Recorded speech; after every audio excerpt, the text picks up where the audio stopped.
everybody. How are you? Hopefully you can hear me. I got like a crash course on how to work everything.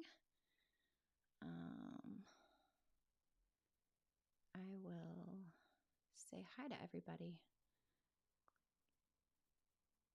Okay, it's trying to tell me stuff. Okay. Who's here? Hi, Janet. Hi, Liz. Hi, Donnie. Hi, Miss Dina. Hi, CH. Debbie. Steve. Steve, I'm wearing my Publicly Buzzed shirt, so I will remind everyone that we're going to go there next, but we don't have a portal, so you're just going to go there on your own. If you're not already subscribed over there, what's wrong with you? You need to be subscribed so you can go to Publicly Buzzed right after this. Hi, Raul. Hi, Amber. Hi, Mom and Dad. Okay, so hi, babe. So I just probably like a week ago, right before I got sick, basically, Jay and I were sitting on the couch after he did a show and we're chit-chatting. And all of a sudden, I'm just like, okay, this is now the time that I will, tell him all my feelings when he's probably like emotionally exhausted from being on the stream all day long. So I'm like, babe, I think I'm having a midlife crisis. And he's like, looks up from the computer and he's like,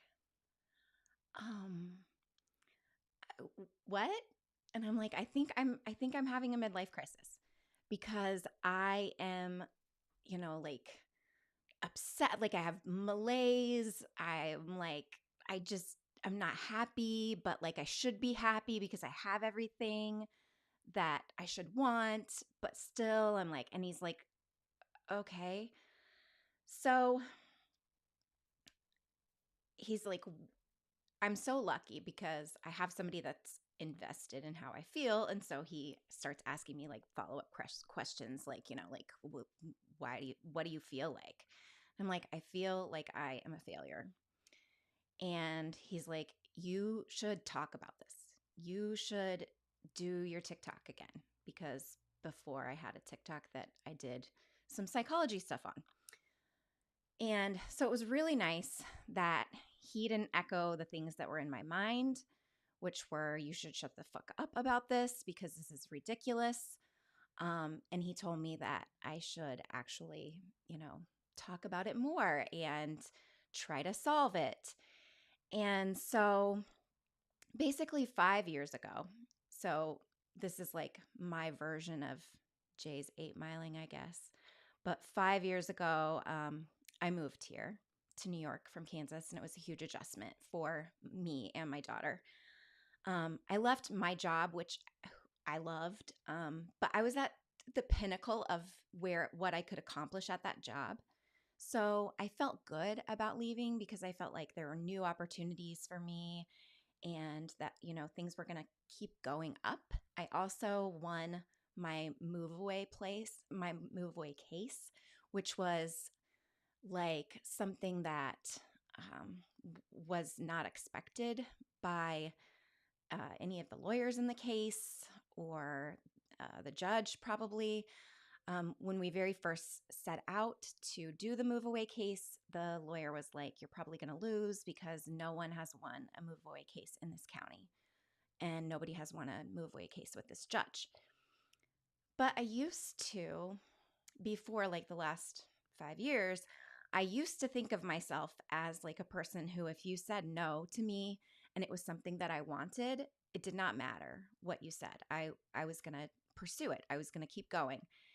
And so even though it was not probably financially sound to, take on a giant lawsuit when the lawyer is also telling you you're probably going to lose. And the Guardian ad litem wrote a really crappy report about me. And so then I was definitely going to lose.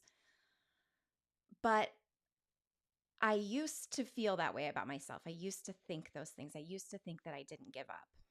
And I had big expectations for New York. And um, regardless, after I moved here, I had to get adjusted. And then we had changes in our family because we got full custody of the boys because they were in a crisis situation with their other parent. And so we took on full custody of the boys who, as you know, Jay's told you now that we're week on, week off, like I and him split up the driving because their mom has them enrolled in school that's about 20 minutes away. Well, when we first get full custody, Jay is still working for Geico, so he's still, going back and forth. He's commuting back and forth to his office.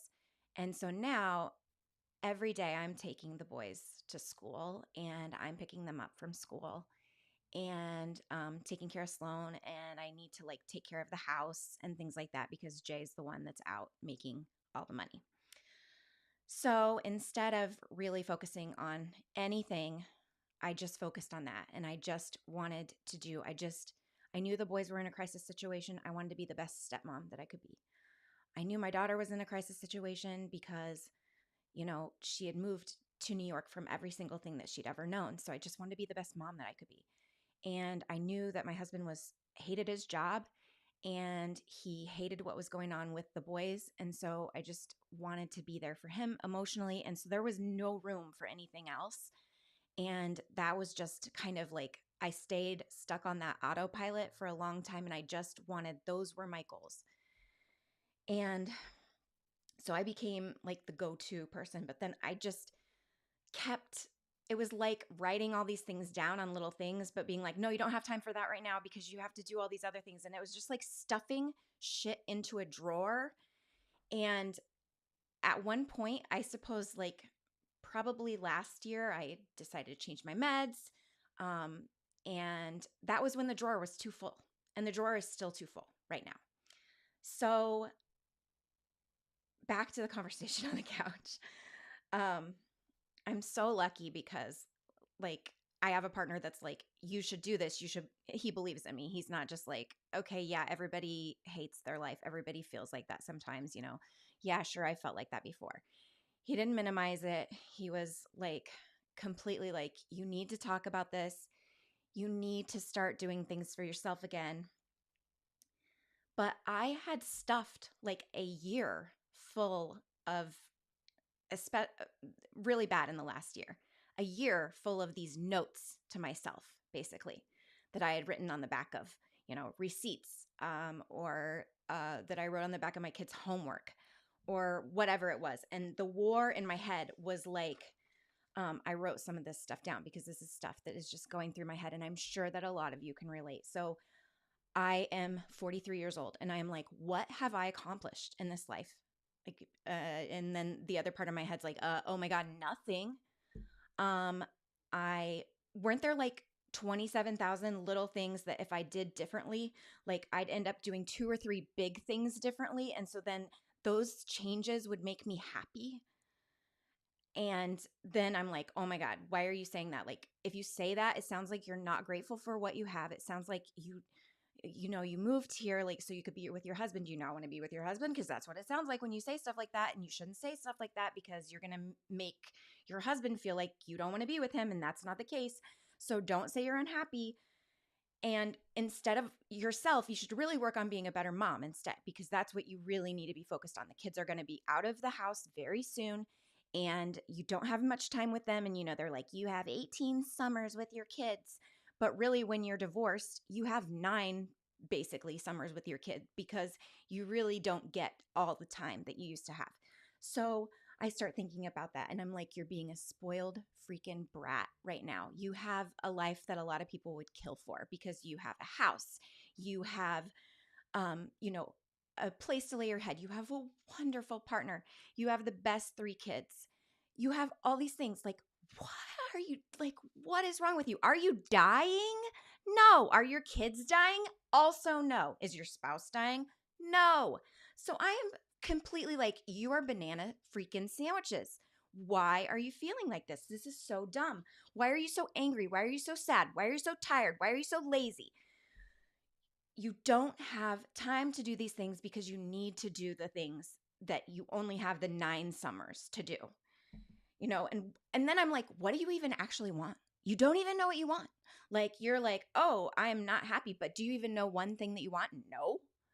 And then I'm like, well, if I could think of something that I wanted, I'm probably too lazy to do that anyway. And I'm like nostalgic for things that I've never even had as an experience. And I'm also just like, okay, you're not in a war zone.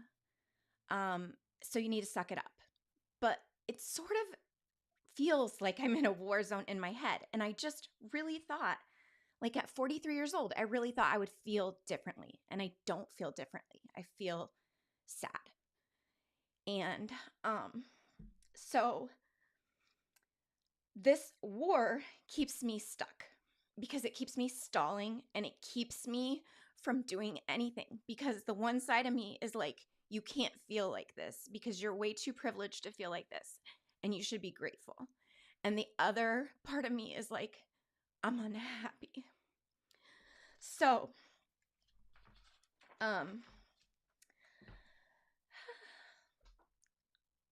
Affy, recommended this book, and it's in the show notes. And it's called The Practice by Seth. I don't know how he says his name, Godin or Godin, but I read the book because she was like, it was really life-changing for me. It really helped me to get more creative. And so I start listening to it on Audible. And I'm like, okay, this is what I'm going to do. I'm going to try, to just start infusing my life with a little more. Like, you can't just keep listening to the old tapes. You've got to start, infusing your life with some positivity instead of just listening to yourself all the time. So I start listening to this book, and it wasn't life changing in the way that I thought it would be. So, I was a little disappointed at first, but then I get to the middle of the book, and this is the only thing I even remember really from the book, but it's super important. And it said, the search for certainty is at the heart of our block. And if that did not knock me over, it's just so true. I have made major shifts in my life since moving here. I've made shifts in my philosophy of life. And I used to be very certain of things, and I am no longer certain of. And so I realized that the block is because I'm a very structured person that wants there to be an answer, and I want to be working towards the answer, and I want to be graded along the way also. And I want those grades to be good grades, and I want people to be saying, you're doing a great job and you're really on the right path. And there isn't any of that. And I started thinking, I told Jay when we were talking on the couch, I told him, I was like, you know what? I won a freaking national award in my field when I was in graduate school. I was one of the top student performers in my field. And what have I done? And when I think about that award, I don't think that I'm proud of it. I use that as a battering ram of see, other people did think you were good at things, but then you did absolutely nothing with that. And so basically, I started thinking about where I am in life and what I could relate to. And so I start thinking about wanting to I know people can relate to this because this is the best. I saw this article, and it's a while back. It was a while back, but this lady in Iceland, and you guys probably have all heard this, but there's a woman missing in Iceland, and they find her, she is within the search party, and she is searching for herself because the description of her does not match her in her mind. And so she had no clue that she was literally searching for herself. And that's how I started to feel And I started to think like, okay, well, there's got to be more people feeling like this. It can't just be me. I'm not that like freaking special that I'm the only one that this is occurring to. So I start kind of going down the rabbit hole of women in their midlife and things that happen with them. And I come across Agatha Christie, and I have always um, felt that Agatha Christie was really comforting to me. My grandmother used to read her books, like I love the ABC murders. I love the Mousetrap. I love, you know, the Affair at Styles. So I start thinking about her, and I'm like, the craziest thing about Agatha Christie is probably what happened to her when she was 36 years old. So when Agatha Christie was 22, she marries her husband Archie, and she becomes Agatha Christie. He was Archie Christie. Before that, she was Agatha Miller. So she's married at 22. They have a daughter named Rosalind, and she is, we go fast forward. It's 1926, and Agatha is 36 years old. She is married to Archie, and she has a 7-year-old daughter. Her mother just died. She was so close to her mother. Her marriage is no bueno. It's so bad. Like, he doesn't go to the mom's funeral. So she is in this tough spot, and she finds out that he's philandering. So he has this mistress named Nancy Neal, and he wants a divorce. And he basically tells her, she thinks that she's going to spend the weekend with him. And he basically tells her on this night, you're not spending the weekend with me. I'm going alone with my friends, which she knows really means he's going to be with his mistress. So at this point in time, she's 36.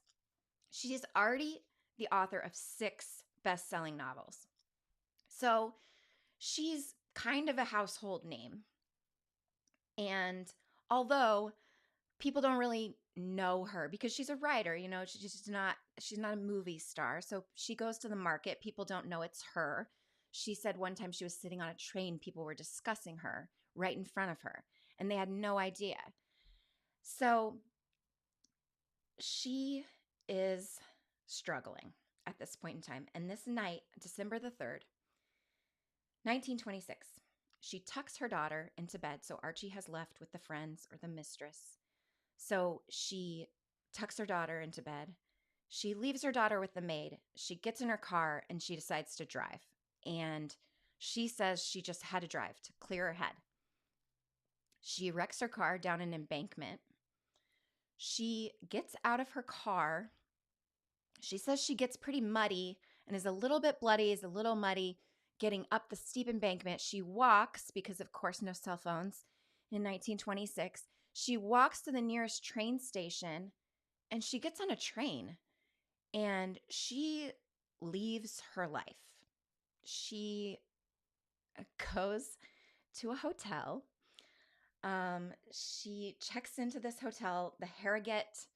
I hope I'm saying that right. I don't know if any of our British friends are in the chat tonight, but it's a spa resort, which is like water therapy. They do like hydrotherapy there. So she checks herself in, and she checks in under the name Teresa Neal. So she doesn't check in as herself. And she says she's from South Africa and she's traveling. She has literally nothing with her. She probably looks a mess because she says she has mud and blood on her and whatever. And for 11 days, Agatha leaves her life. And because she's a famous person, they're looking for her. They find her car after not very long, and they're like, oh my gosh, she's not in this car. So they're like, we're either looking for her body, maybe she's committed suicide. They start looking into her husband and the mistress because they're like, maybe they got rid of her.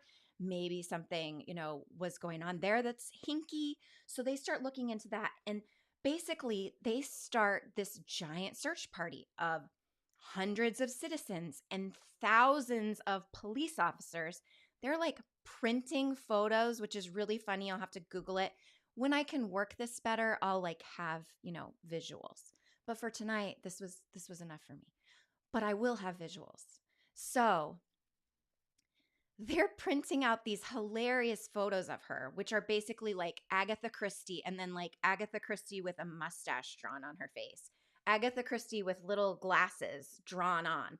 And they're like, okay, so that's what she's going to look like, or like with a short black blunt haircut wig.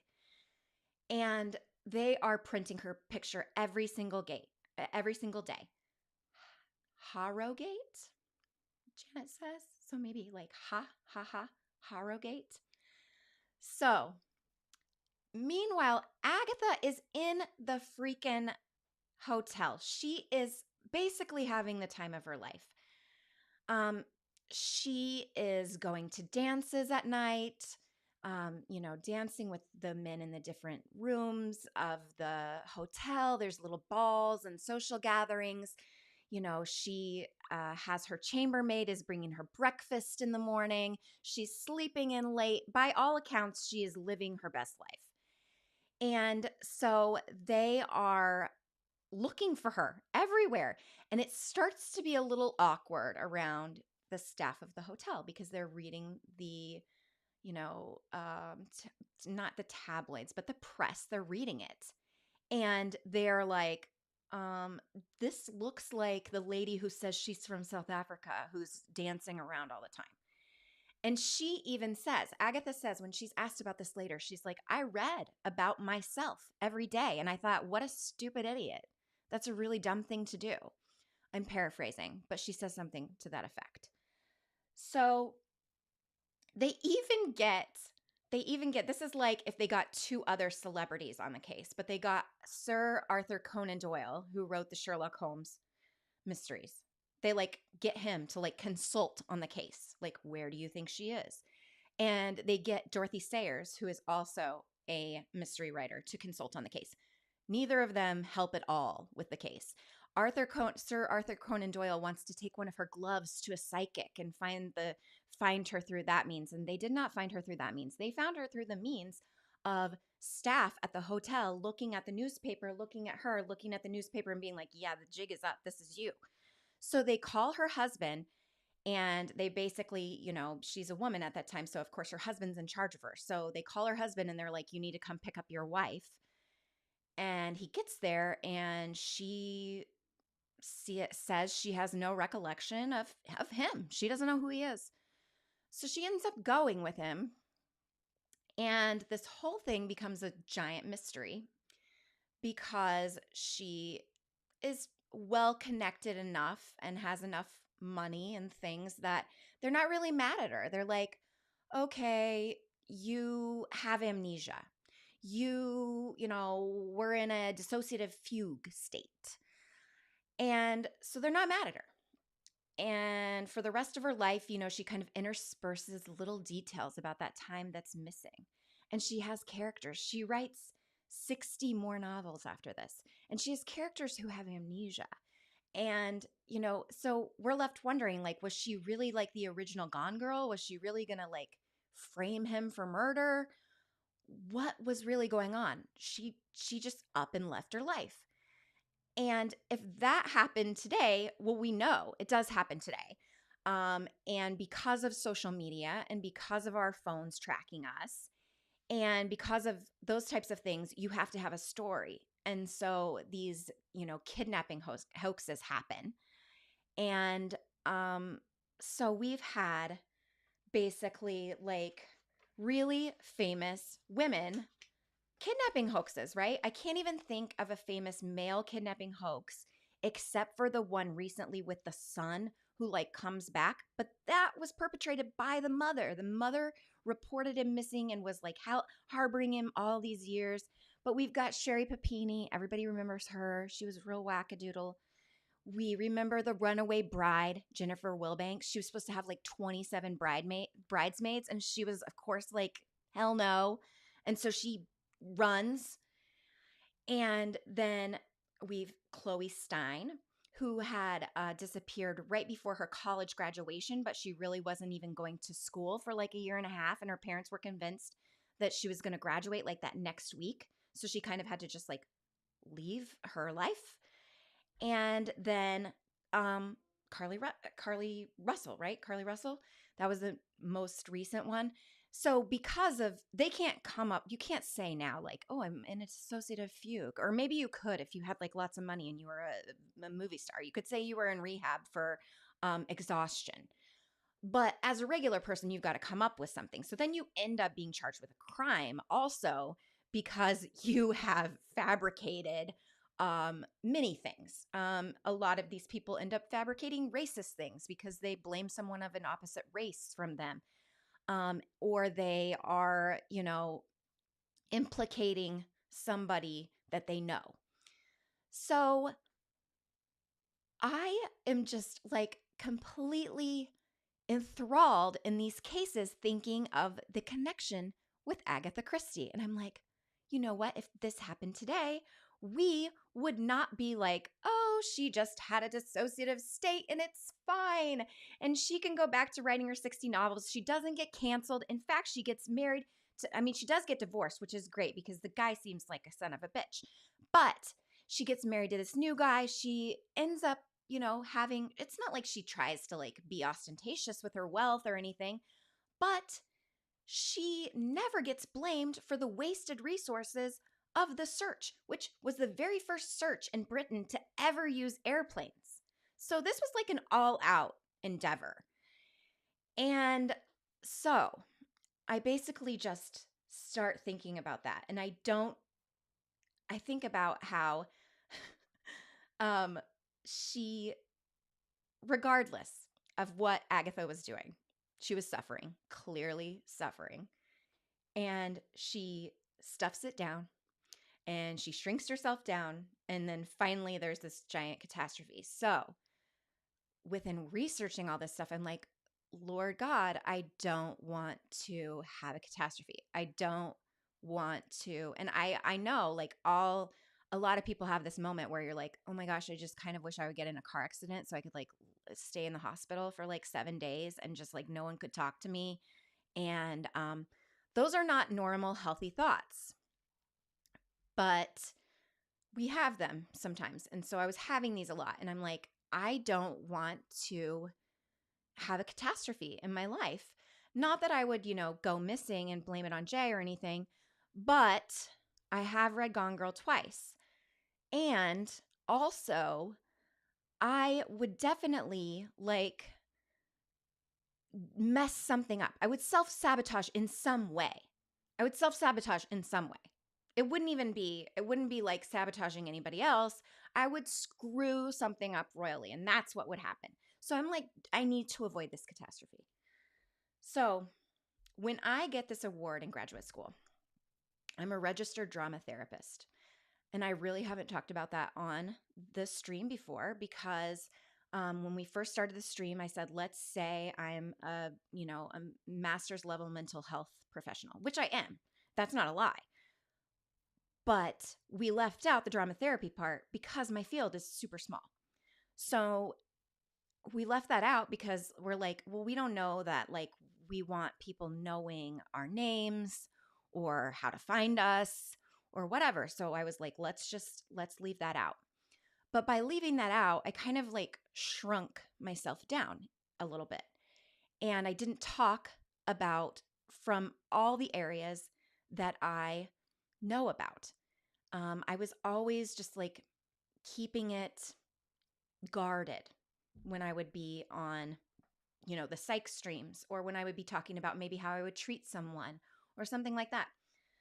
So when I was in graduate school, I had no idea this award existed. I was not working towards this award. I just was doing work every day that made me happy, that made me feel alive.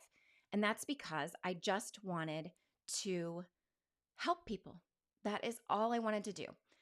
I didn't have a giant goal, which also made me feel bad because I felt like, like this effective habits of successful people is that you're supposed to have this like start with the end in mind. I never have the freaking end in mind. I have no clue. So I'm in graduate school and I am doing this every single day, all day long. I mean, I was fully enmeshed into graduate school, fully involved. I didn't have children back then. I'm not married. So I'm able to really just give myself over to it. And what I did in that time period was I was able to do all of this psychology work along with all of this creative arts work, which really just made me feel good every single day. I mean, maybe not so much when I was like in, theories of personality class and it was like a test day or a day that research was due or something. But otherwise, I was really happy. And so I started to do that again when I was here a little bit with my TikTok. And I started to do, going out and doing groups and doing talks and things like that, except um, then the pandemic happened. So at first, my writing sessions and the things that I wrote in graduate school they were not award worthy whatsoever. And if I read them now, I'm sure I would cringe. And I don't want to read them now. Like I have a jump drive of my graduate school stuff. I never want to read it. In fact, I feel like I should just go submerge that somewhere so that no one can ever find it if I do like die unexpectedly. I don't want anybody to read it because I'm sure there's a lot of cringe in there. Lots of navel gazing. Um, but I just did it every day. I did it every day. I wrote every day. I read every day. I practiced every single day.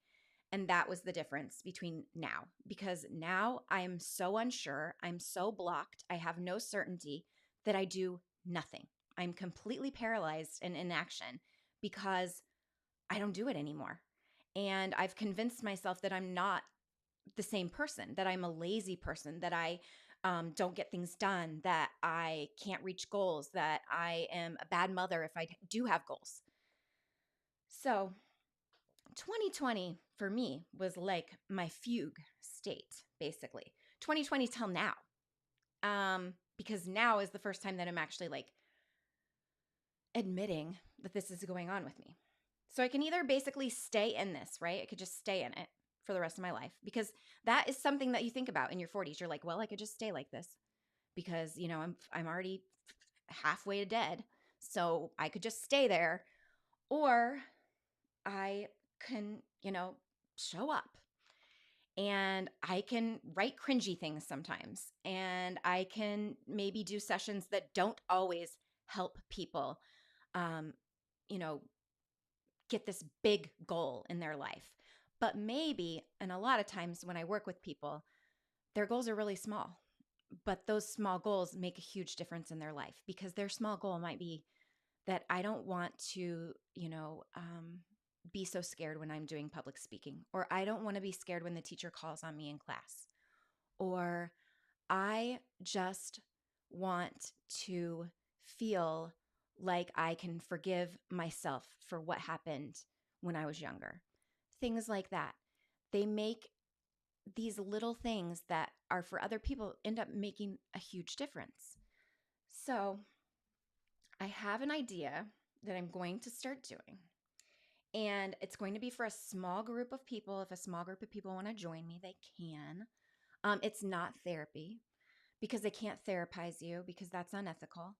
And my job as a registered drama therapist is actually very much the same as having an LMFT or any of these other master's level mental health professionals. We have the exact same number of hours that are required. We have similar type of registry practice.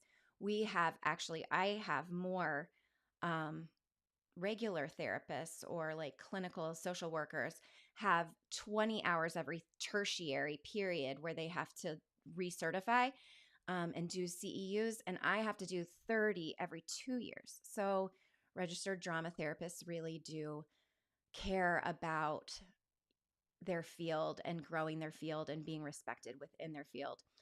So I have this idea, and I did this in graduate school. It's something that I did, so I know I've had success with it before. And I have always been good at things where I have a deadline. And I go hard for a while. So like I was always good at like, oh, I'm gonna do beach body for 90 days. And I'd be like so on it for 90 days. And on day 91, I swear like my motivation was gone. It was out the window. Jay and I did whole 30. And I remember on like day 27, I was like, babe, I think I'm gonna stay on this. This is so great. And I was literally like binging sugar on day 33 after like 3 days after we were done. So my idea, I'm going to explain more with visuals tomorrow after the Donna Adelson thing. But I feel like when I say stuff like this, I sound like Shalila and Jeff, like I have this journey and you can come with me or you can stay behind or whatever. But it's not that because there's no money involved. It's just something that we can do together. And it is not a MLM. So I'm not going to try to sell you really weird leggings or like the shampoo that's going to change your life or anything like that. It is just a practice that is going to be something that you do that's something small every single day. And when I say small, I mean literally small. It like takes 5 minutes. So you don't have to join in. But if we have a small group, that's fine. And if we don't have a small group, that's fine too, because I'm going to do it by myself. And I'm going to do TikToks about it. And I'm going to check in on the people who do it with me. They can share their stuff with me. We can share it together. And we can have a little, time carved out on Discord or something. More details to come tomorrow. Promise you, it's not an MLM and it's not a cult. And you guys, I don't have a goal. Like, I don't have a goal. I don't know the outcome. I don't know what's going to happen. I don't know how I'm going to help people with my videos or with talking to people or anything. I don't know. I have literally zero certainty. I have not started with the end in mind. But I just know that I have to do it. It's just like writing the first cringy papers. Like you have to keep writing until you're not afraid. You have to keep going until you get somewhere. Or you can, just stay. Like I talked about, you can just stay frozen. You can stay in the fugue state forever. And I don't want to do that. I want to show up. So basically, that's it. I'm really sorry there weren't like visuals. I don't know if people asked questions because I couldn't look at the chat, but I'm just looking at it right now a little bit. I don't know if I really missed anything or not.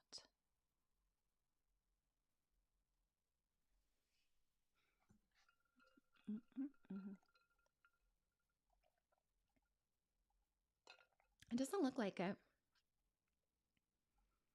Debbie Schultz, that's a great quote. She said, my mom says if you need to climb a mountain, you have to do it one step at a time. Oh, look at that. Babe, did you see that? I did that all on my own. That's pretty cool. Jay had Shake Shack on day 31 after the whole 30.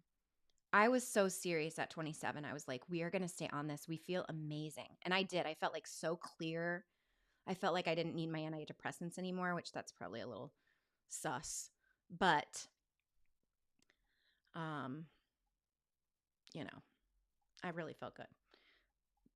That will not be this. Any hoozle. I hope that wasn't like super boring because there was literally no visuals. It was just my face and my hands doing random things.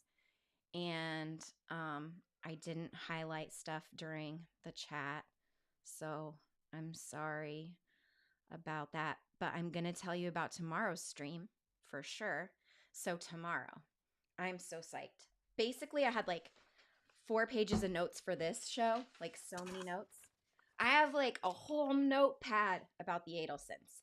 I am down the freaking rabbit hole again. I am telling you, every spare moment, there is an Adelson voice coming out of my laptop. It is disturbing. It's to a point that like I'm going to crash hard. I don't know what I'm going to do. But tomorrow's psych session is going to be about Donna Adelson. We did a session on Wendy before, And I'm actually going to go back and watch that again because I can't remember everything that I said about Wendy. So I'm going to watch that again too tonight. I have so many things to watch tonight. But I am so excited to talk a little bit more about this family dynamic because it is banana sandwiches. And I think it's really important to highlight the nature of what happened to Dan because it wasn't just his murder. There were other things that happened to him while he was still married to Wendy and during his divorce. And so we are doing that show tomorrow, 4 p.m. Eastern. Tonight, we have Publicly Buzzed is going to have Feral Friday at 9:30. Then we have Paint and Sip in the morning, like brunch time. Make a Bloody Mary and join Viv and us. If you are a patron, you can join us for Paint and Sip. It's going to be amazing.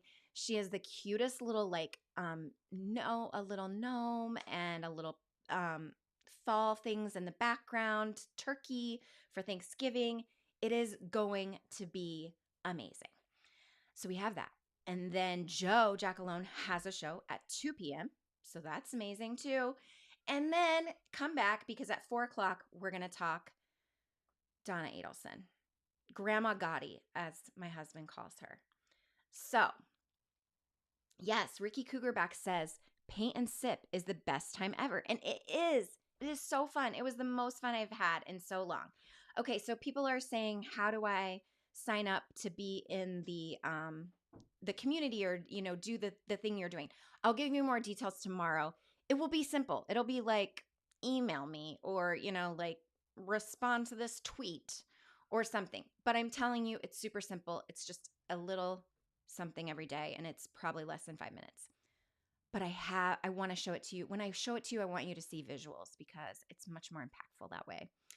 So I hope that I have said everything that is coming up and that everyone, I'm sorry that I don't have a portal, but if you haven't subscribed to our channel, this is our new channel. This is JBN, Jabo Nation. So please subscribe to this channel. We're working on getting this channel monetized. So if you could do that, that would be amazing. If you also could, show the love for Steve and Dan tonight by going to their stream right now, getting it into the algorithm and, clicking the like and maybe writing something cheeky in the chat, that would be amazing. And I think that is all I have. Oh, so I think that's it. I think. Oh my gosh. I'm going to try not to be bad at ending things, but I am from the Midwest. Oh, okay. So if you guys click on that link, that's the portal. That'll be the portal to go to Steve and Dan. So click on that link and head on over to Publicly Buzzed and pour yourself a drink or a smoke or a coffee or a gummy or any sort of thing that you like water or an episode of The Housewives. Do that. All right. I will see you all later. Thank you so much for being here tonight. Thanks for listening to me. Thank you for listening to that long dramatization of the last 5 years.